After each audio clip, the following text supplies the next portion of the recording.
کوئی ایسا بھی ہے جو اللہ کی رضا کی طلب میں اپنی جان کھپا دیتا ہے، یعنی اتنی دوڑ دھوپ کرتا ہے، اتنی کوشش کرتا ہے۔ اب اس کی بے شمار مثالیں ہیں، آپ خود بھی سوچ سکتی ہیں اور آپ اپنی ذات کو بھی لے سکتی ہیں۔ آپ لوگوں میں سے کوئی ہاؤس وائف ہے تو کوئی کالج یونیورسٹی جانے والی لڑکیاں ہیں اور کوئی اسکول جانے والی۔ آپ سب کیا کر رہی ہیں؟ کسی نہ کسی حد تک آپ اصل جو پیغام ہے اس کو سننے کی کوشش کر رہی ہیں، آپ اللہ کی رضا پانا چاہتی ہیں، آپ اپنے مسائل ڈسکس کرتی ہیں، اور ایمان کا لیول کم ہو تو مدد لیتی ہیں کہ کسی طریقے سے ہم اللہ کی نظر میں آ سکیں، ہم اللہ کی رضا کو پا سکیں۔ تو کوئی واقعی ایسا ہوتا ہے جو اللہ کی رضا کی طلب میں جان کھپا دیتا ہے، واقعی میں ہر وقت نفس سے لڑتا ہے۔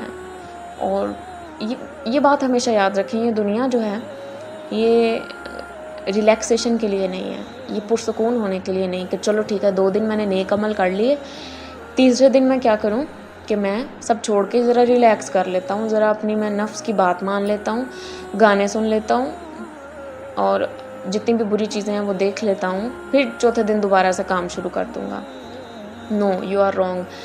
زیادہ جو کمی میں نے دیکھی نا، الحمدللہ جتنی بھی آپ میں سے ہیں جنہوں نے شرعی پردہ کیا، میں بہت خوش ہوں، بہت ہی زیادہ خوش ہوں کہ کسی نے اس کو چھوڑا نہیں۔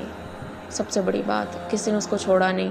لیکن میں نے اپنی زندگی میں ریئل لائف میں ارد گرد زیادہ تر پتہ کیسے کیسز دیکھے ہیں کہ جس میں نے استقامت نہیں دیکھی، لوگوں میں استقامت نہیں ہے۔ کچھ دن نماز پڑھی، کچھ دن چھوڑ دی، کچھ دن اچھے سے عبادت کی، پھر چھوڑ دی۔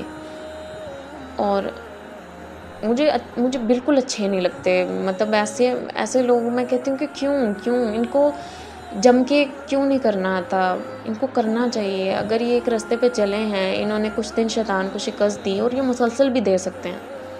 استقامت بہت بڑی چیز ہوتی ہے، اور رضا الہی کی طلب میں سب سے بڑی چیز کیا کام آتی ہے آپ کے؟ استقامت۔ اور اس کے لیے میری کچھ اسٹوڈنٹس ایسی ہیں کہ وہ بہت زیادہ استقامت شو کرتی ہیں، بہت ہی زیادہ۔ انہوں نے اداس ہونا ہے تو محض کچھ دیر کے لیے مجھے فوراً میسیج آ جانا ہے، آپ یہ مسئلہ ہے، کچھ ذرا سے بس بوسٹ کرنے کی دیر ہے، وہ پھر سے اٹھ کر کھڑی ہوتی ہیں۔ اور کچھ ایسی ہیں کہ جن کو مجھے اب موٹیویٹ کرنے کی بھی ضرورت نہیں پڑتی، وہ ہو جاتی ہیں خود ہی، ان کو آیتیں یاد آ جاتی ہیں الحمدللہ، تو مجھے بتا رہی ہوتی ہیں کہ آپ ہی ایسے ہوا، پھر ہمیں اللہ کی وہ آیت یاد آ گئی، اور میرا تب خوشی کا کوئی ٹھکانہ نہیں رہتا کہ یہی تو میں چاہتی تھی کہ اللہ کی آیتیں ہمیں بات بات پہ یاد آیا کریں، اللہ کی آیتیں ہمارا سہارا بنا کریں۔ پھر میں کہتی ہوں ہاں اب لگتا ہے کہ واقعی میری اسٹوڈنٹ ہو۔ تو واقعی کچھ لوگ ہوتے ہیں جو رضا الہی کی طلب میں اپنی جان کھپا دیتے ہیں، پھر ان کو استقامت اختیار کرنی پڑے۔ دراصل جو رضا الہی کی طلب میں اپنی جان کھپاتے ہیں نا، ان کو دوسرے ورڈ میں کہہ سکتی ہوں کہ وہ مجاہدین ہیں۔ اور آپ سب کیا ہیں؟ مجاہدین، سب دین کی مجاہدہ ہیں۔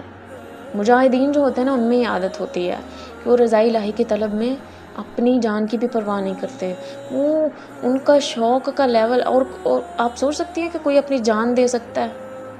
ان کو اللہ کی طلب میں، اللہ کی خوشی میں اپنی جان تک کی پرواہ نہیں ہوتی۔ کون سی چیز ہوتی ہے جو ان کو مسلسل ایک ایک قدم آگے بڑھا رہی ہوتی ہے، اپنے دشمن کی طرف لے کے جا رہی ہوتی ہے، حالانکہ ان کو پتہ ہوتا ہے کہ یہاں پہ ہماری جان جا سکتی ہے، ہم شہید ہو سکتے ہیں، لیکن کون سا جذبہ ہے جو ان کو پیچھے نہیں دیکھنے دیتا؟ یہی رضا الہی کی طلب، جو ان کو پیچھے دیکھنے پہ مجبور نہیں کرتی۔ وہ آگے ہی بڑھتے جاتے ہیں کہ ہم نے اللہ کو پانا ہے، ہم نے اللہ کی رضا کو پانا ہے، ہم نے اپنے نبی صلی اللہ علیہ وسلم کی سنت پہ ہم عمل کر رہے ہیں، ہم جہاد کر رہے ہیں، تو ہم نے ان کو راضی کرنا۔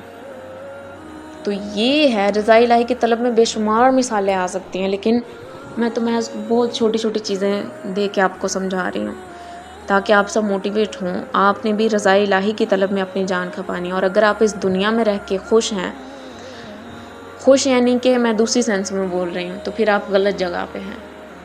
اس دنیا میں مومن اور مومنہ جو ہے وہ ہمیشہ ناخوش ہوتی ہے۔